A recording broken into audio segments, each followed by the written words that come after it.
Hey there, future agri-entrepreneurs. Did you know that the global agriculture market is projected to reach over $11 trillion by 2030? That's right, the potential is massive and it's calling your name. I'm here to guide you on how to build your very own agribusiness empire from scratch.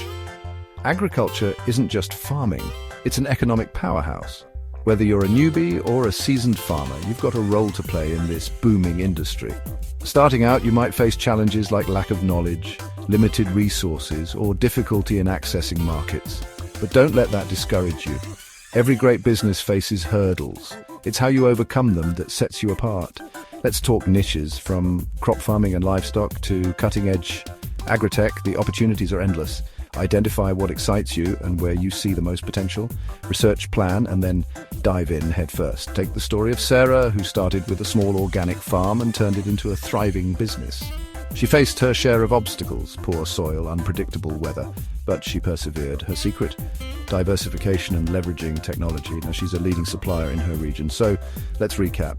The agri-business sector is ripe with opportunities. Identify your niche, make a solid plan, and tackle those challenges head on. Got an agri-business idea? Drop it in the comments. And don't forget to check out my next video on how to start a specific type of agri-business. Let's grow together.